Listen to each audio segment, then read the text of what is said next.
Welcome back to science class. આપણે 8મો પાઠ ચાલુ કર્યો ગતિવાળો. એમાં ગતિ એ સાપેક્ષ ખ્યાલ છે એ સમજ્યા, અંતર અને સ્થાનાંતર વચ્ચેનો સંબંધ સમજ્યા, એક ઉદાહરણ પણ જોયું હતું કે અંતર અને સ્થાનાંતરને કેવી રીતે માપી શકાય, પછી અંતર અને સ્થાન કેવી રીતે અલગ છે, સ્થાનાંતર અને અંતર કેવી રીતે અલગ છે એ પણ જોયું. આજે ફરીથી આપણે સુરેખ ગતિ માટે અંતર અને સ્થાનાંતર એકવાર જોઈએ. આપણે જે પહેલાં ઉદાહરણ લીધું હતું એવું જ એક ઉદાહરણ આપણે પુસ્તકમાં છે એ લઈએ કે સુરેખ પથ ઉપર ગતિ એટલે શું? તો કે સીધી રેખામાં ગતિ કરતો હોય, વાંકું ચૂકું આડા અવળો ગતિપથ ન હોય. બરાબર, તો આપણે એક એવો ગતિપથ લઈએ છીએ કે જેમાં સંદર્ભ સ્થાન ઓ થી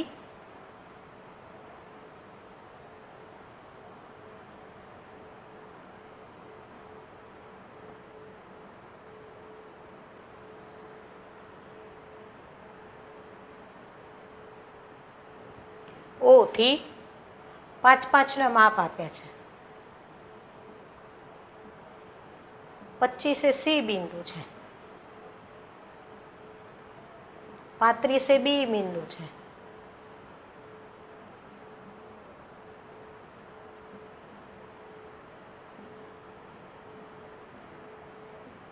60 એ બિંદુ છે. બરાબર, તો સંદર્ભ સ્થાનથી સી છે એ ધન દિશામાં 50 મીટર અંતરે છે. આ માપ બધા મીટરમાં લખ્યા હોય એવું આપણે સમજીએ. બી બિંદુ 35 મીટર અંતરે છે અને એ બિંદુ 60 મીટર. તમારા પુસ્તકની અંદર જ આ પ્રવૃત્તિ આપેલી છે. બરાબર, તો તમે પુસ્તકની અંદર આ પ્રવૃત્તિ જુઓ કે અને દોરો અને સાથે સાથે જોતા જાઓ. હવે અહીંયા પદાર્થ છે ગતિ કેવી રીતે કરે છે? તો એ પહેલાં અહીંથી શરૂ કરી અને સીધો એ બિંદુએ જાય છે. જો અહીંયા પહોંચે છે એ બિંદુએ, પછી ત્યાંથી તે પાછો ફરી અને સી બિંદુએ પહોંચે છે. બરાબર, તો અહીંયા એનો કુલ ગતિપથ, જેને આપણે અંતર કીધું હતું, કુલ ગતિપથ શું થશે? તો કે ઓ એ plus A C. O two એ 60 છે. બરાબર, હવે એ ટુ સી તો 60 માઇનસ 25 કરીએ તો પણ મળી જાય. તો 60 છે એમાંથી 25 જાય તો 35 મળે છે આપણને. કરી જુઓ બાદ બાકી. બરાબર, તો આ બંનેનો ટોટલ મારીએ તો એને કુલ ગતિપથની લંબાઈ કેટલી મળે છે આપણને? 95 મીટર્સ. તો અહીંયા આપણે ગતિપથની જે કુલ લંબાઈ મળી, આ પુસ્તકની અંદર છે ને એ કિલોમીટરમાં આપ્યા, આપણે કિલોમીટર રાખીએ એટલે તમને એમ થાય કે મિસ બહારથી ક્યાંથી કરાવે છે. બરાબર, તો આ જે મળ્યું છે ગતિપથની કુલ લંબાઈ, એ શું દર્શાવે છે? એનું અંતર. અંતરની વ્યાખ્યા જ છે. ગતિપથની કુલ લંબાઈને અંતર કહે છે. બરાબર, પછી મેં તમને એની લાક્ષણિકતાઓ કીધી કે અંતરનું મૂલ્ય હંમેશા ધન હોય છે. અંતર એ ગતિની પરિણામી અસર ગતિપથની કુલ લંબાઈ દર્શાવે છે. બરાબર, તો એ જ વસ્તુ અહીંયા આપણે ખાલી આ ઉદાહરણ દ્વારા સ્પષ્ટ કરવાની. હવે આ દરમિયાન એણે કાપેલું સ્થાનાંતર જોવું હોય તો શું થશે? તો કે એનું પ્રારંભિક સ્થાન તો ઓ છે, અંતિમ સ્થાન તો સી છે. તો અંતિમ સ્થાન ઓછા પ્રારંભિક સ્થાન.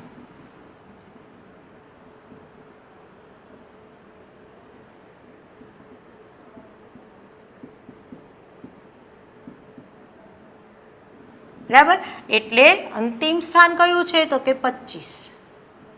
પ્રારંભિક સ્થાન કયું છે? તો કે 0. એટલે એણે સ્થાનાંતર 25 કિલોમીટર કર્યું કહેવાય. તો ધન દિશામાં સંદર્ભ બિંદુથી છેલ્લે ગતિ પૂરી થયા પછી તે 25 કિલોમીટર અંતરે પહોંચ્યો.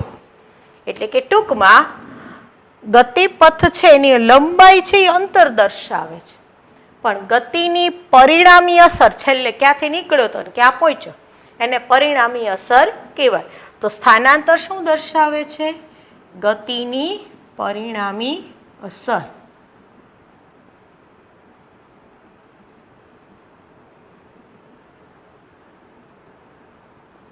અને આ શું દર્શાવે છે? ગતિપથની કુલ લંબાઈ અને આ ગતિની પરિણામી અસર. બીજું કે જો એ પદાર્થ આ સી બિંદુએ આવ્યા પછી ઓ એ પાછો આવે છે, એટલે ઘરેથી નીકળો ઘરે પાછો આવે છે, તો એનું સ્થાનાંતર આપણે શું થશે? આ જ સૂત્રમાં કિંમત મૂકીએ તો શું થશે? 0 - 0 બરાબર 0. તો 0 આવે છે. તો જ્યારે ગતિપથની લંબાઈ લઈએ, બરાબર, તો અહીં સુધીની કેટલી હતી? 95. હવે એમાં +25 કરી દઈએ એટલે 60. તો ટોટલ 120. બરાબર. તો ગતિપથની કુલ લંબાઈ છે એ 120 થઈ જશે, એટલે કે અંતર 120 થશે, પણ સ્થાનાંતર શું થઈ ગયું? 0. હજુ એ ભાઈ આ બાજુ લઈ જાય છે,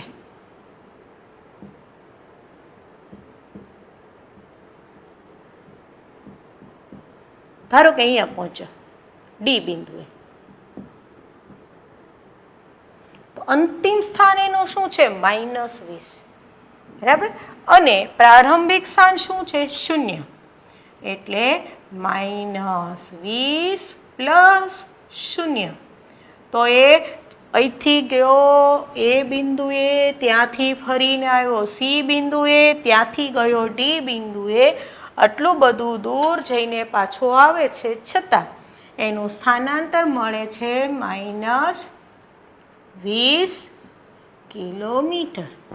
એટલે કે એના સંદર્ભ સ્થાનથી ઋણ દિશામાં 20 કિલોમીટર મળે છે. પણ જો અંતર કે તો બધા ગતિપથનો સરવાળો OC + CA + AC + CD, CO + OD, અને આપણને મળે 140 કિલોમીટર. બરાબર. એટલે ગતિપથની કુલ લંબાઈ છે એનું મૂલ્ય હંમેશા ધન મળે છે, જ્યારે સ્થાનાંતરનું મૂલ્ય ધન, ઋણ કે 0 ઋણ કે 0 મળી શકે છે.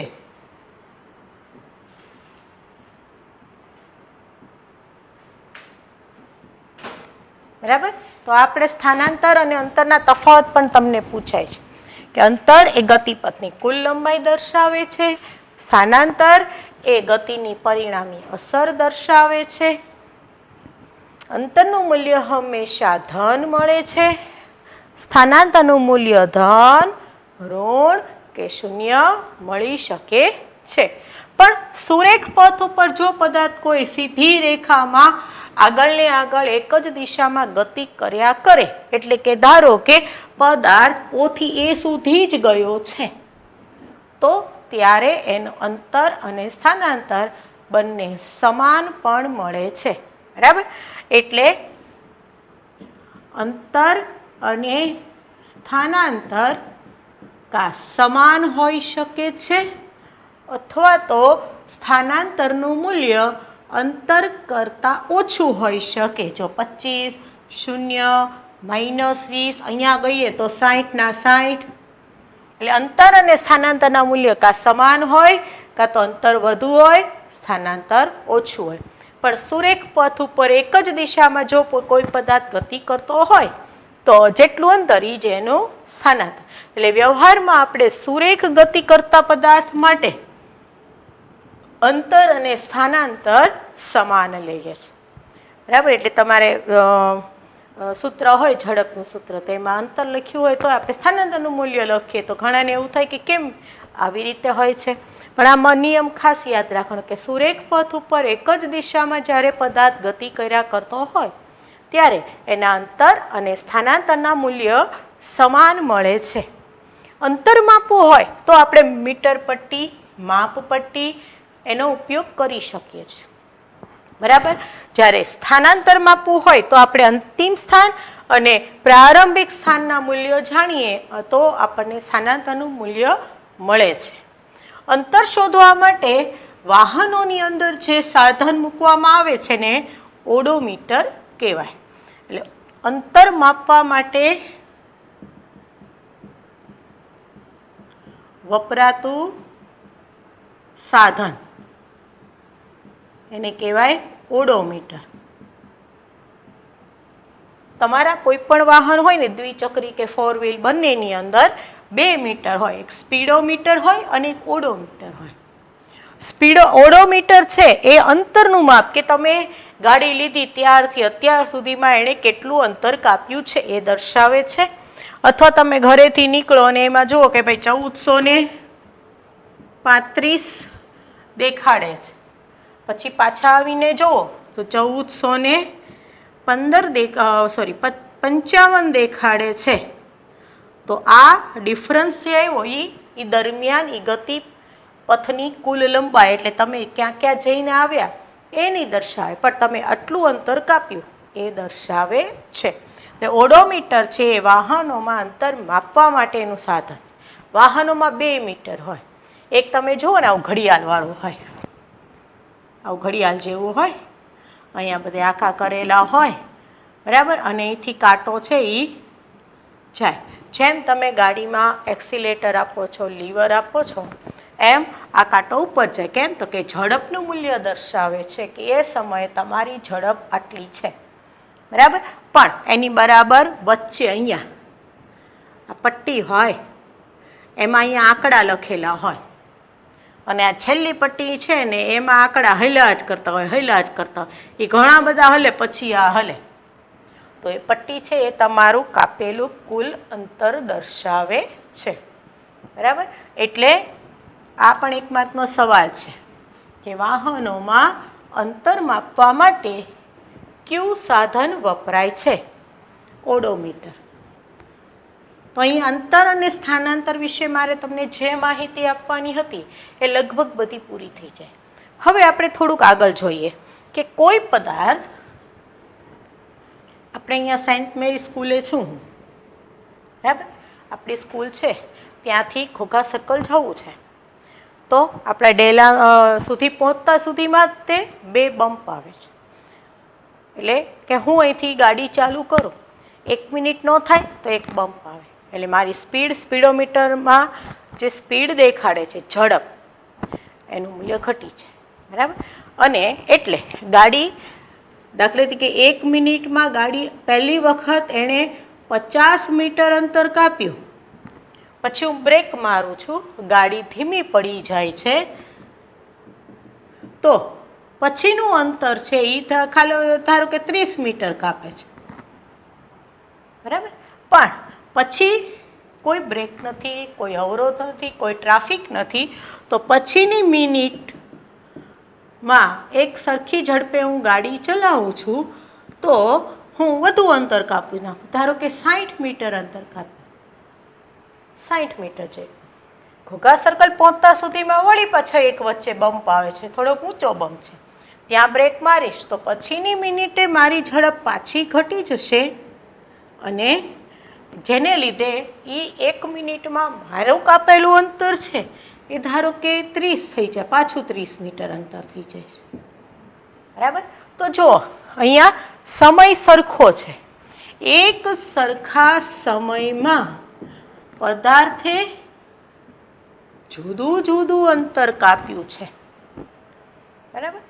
એની જગ્યાએ હાઈવે ઉપર ગાડી ચલાવતા હોઈએ આપણે એક સાથે 40 કે 50 સ્પીડ મેન્ટેન કરી અને સતત ચલાવીએ, નથી બ્રેક મારતા, નથી બમ્પ આવતો, બરાબર. તો દર મિનિટે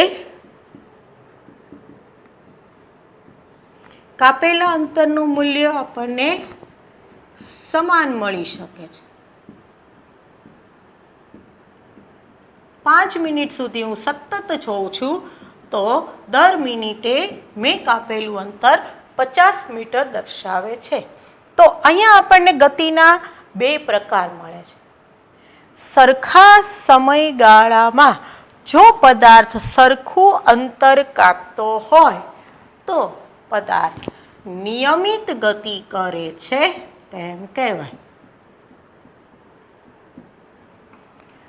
સરખા સમયગાળામાં જો પદાર્થ જુદું જુદું અંતર કાપતો હોય તો પદાર્થ અનિયમિત ગતિ કરે છે તેમ કહેવાય. બરાબર? તો અહીંયા આપણે નિયમિત ગતિ અને અનિયમિત ગતિ છે એના તફાવત પૂછાય છે. તમારે તફાવત જોઈએ. હું અહીંયા બોર્ડ ઉપર લખું અને સમજાવતી પણ છે.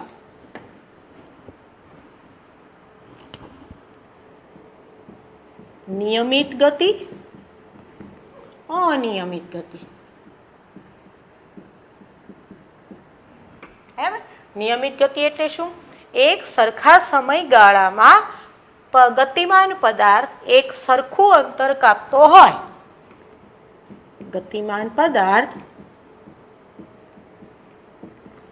એક સરખા સમયગાળામાં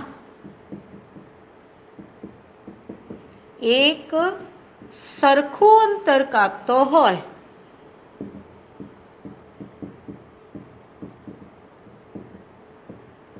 તો તે નિયમિત ગતિ કરે છે તેમ કહેવાય.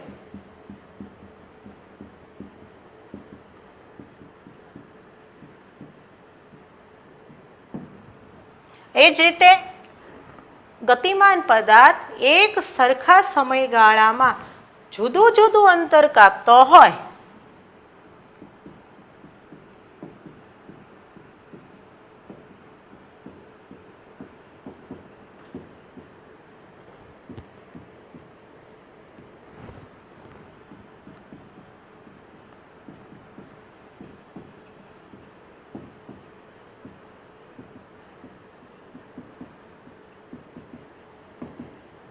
તો તે અનિયમિત ગતિ કરે છે તેમ કહેવાય.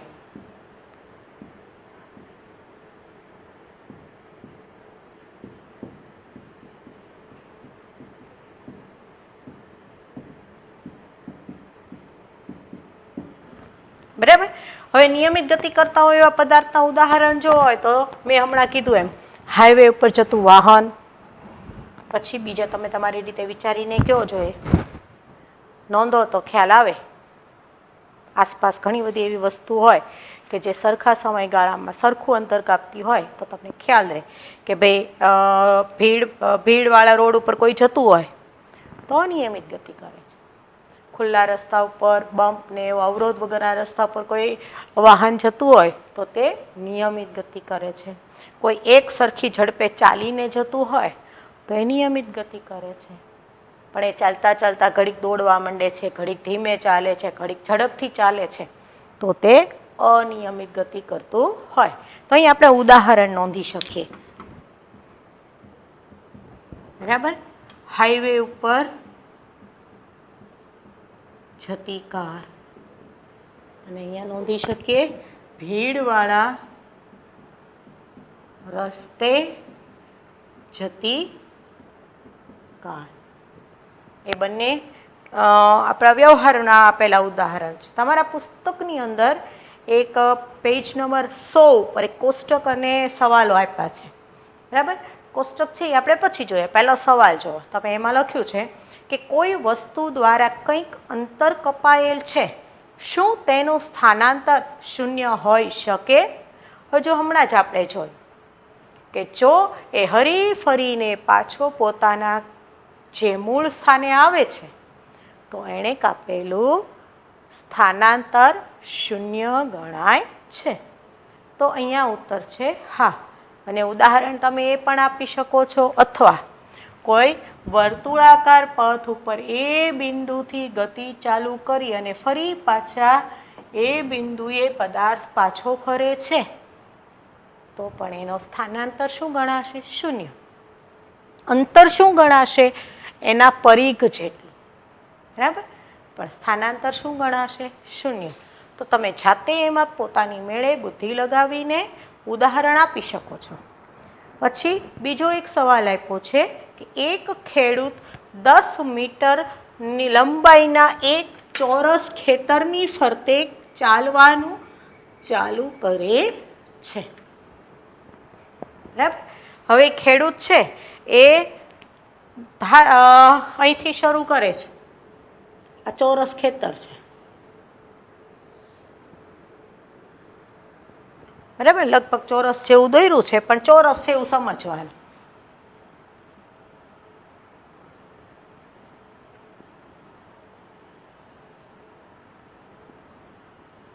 A, B, C, D ચોરસ ખેતરના ચારેય ખૂણાને આપણે નામ આપી દઈએ છીએ.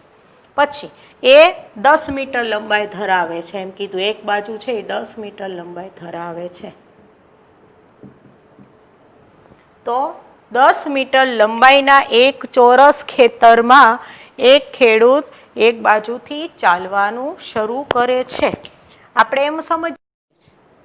અને એક ચક્કડું મારતા એને સમય 40 સેકન્ડ લાગે છે, બરાબર. એટલે એક ચક્ર માટેનો સમય કેટલો છે? 40 સેકન્ડ.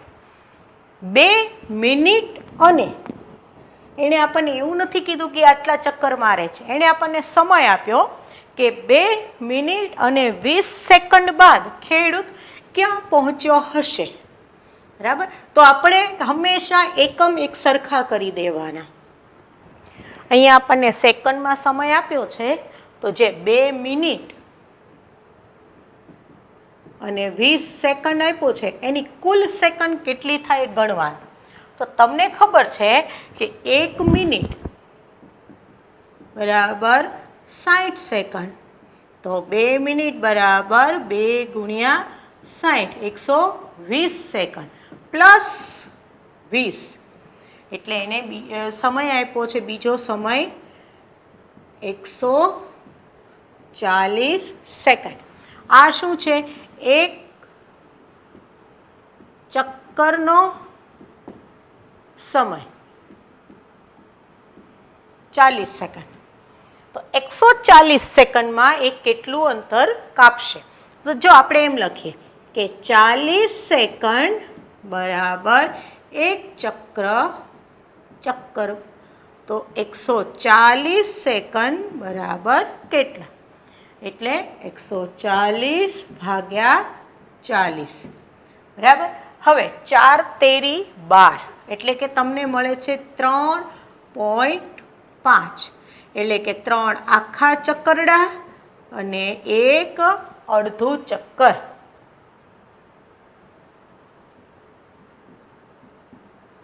બરાબર. જો આમ ન ખબર પડે તો તમે અહીંથી ગણો કે ચાલો એક વાર ચક્કર માર્યું 40 સેકન્ડ, બીજી વાર ચક્કર માર્યું 40 દુ 80 સેકન્ડ, ત્રીજી વાર ચક્કર માર્યું 120 સેકન્ડ. બાકી છે તો એ ક્યાં પહોંચશે? અડધા રસ્તે. એક બિંદુથી એણે ચાલુ કર્યું છે, એક ચક્ર માર્યું 40 સેકન્ડ વહી ગઈ, બીજું ચક્ર માર્યું બીજી 40 સેકન્ડ વહી ગઈ, ટોટલ થઈ ગઈ 80 સેકન્ડ.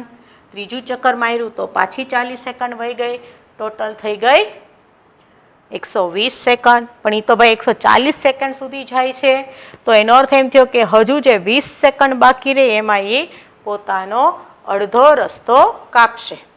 તો એ સી બિંદુએ પહોંચે છે. તો કુલ કેટલા ચક્કર થયા છે? 3.5. હવે એના ગતિપથની કુલ લંબાઈ એટલે કે અંતર શોધવાનું એણે પૂછ્યું જ નથી, તો આપણે તરત ગોતી લે ભાઈ 10, 20, 30, 40. એકવાર 40, બીજી વાર 40, ત્રીજી વાર 40 અને પછી 20, બરાબર. તો આપણને તરત ખબર પડી જશે કે ભાઈ 140 સેકન્ડમાં 140 મીટર અંતર કાપે છે. પણ એણે એમ પૂછ્યું કે ખેડૂતે પ્રારંભિક સ્થાનથી કેટલું સ્થાનાંતર કર્યું હશે. તો આ એનું પ્રારંભિક સ્થાન, આ એનું અંતિમ સ્થાન, બરાબર. અહીંયા સંખ્યા રેખા ઉપર ધન દિશા અને ઋણ દિશા આપી નથી. તો આપણે આ સ્થાનાંતરનું મૂલ્ય જાણવું હોય તો આપણે આ ત્રિકોણના પાયથાગોરસના પ્રમેયનો ઉપયોગ કરી કર્ણનું મૂલ્ય શોધી શકીએ છીએ. તો અહીંયા આકૃતિ ઉપરથી કરેલું સ્થાનાંતર એસી છે. તેથી એસી બરાબર અહીંયા એવું લખવાનું કે કરેલું સ્થાનાંતર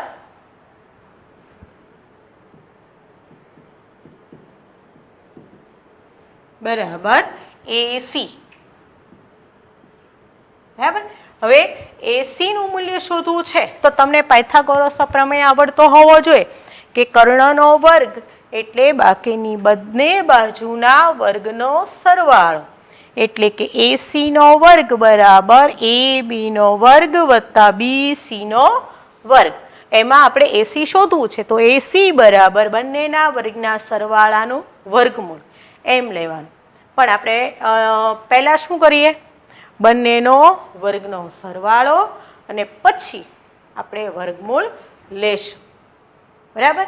તો અહીંયા એ દાખલો છે એ આગળ જોઈએ કે બીજી આપણે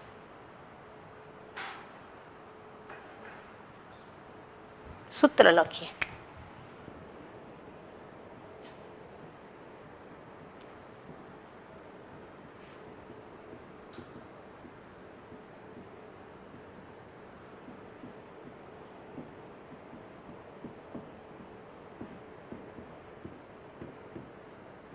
બરાબર. એ બી પણ 10 છે અને બીસી પણ 10 છે. બંનેના વર્ગ અને એનો સરવાળો. તો 10નો વર્ગ 100, બીજા 10નો વર્ગ 100, 100 વત્તા 100 એટલે 200. બરાબર. પણ આપણે આને એમ લખીએ કે એસીનો વર્ગ બરાબર 200, 2 ગુણ્યા 100. આવું લખવાનું કારણ છે કે આપણે વર્ગમૂળ લેવું છે. બરાબર. 2 વાર 100 એટલે 2 ગુણ્યા 100. બરાબર. હવે એનું વર્ગમૂળ લઈએ એસી. તો એસી બરાબર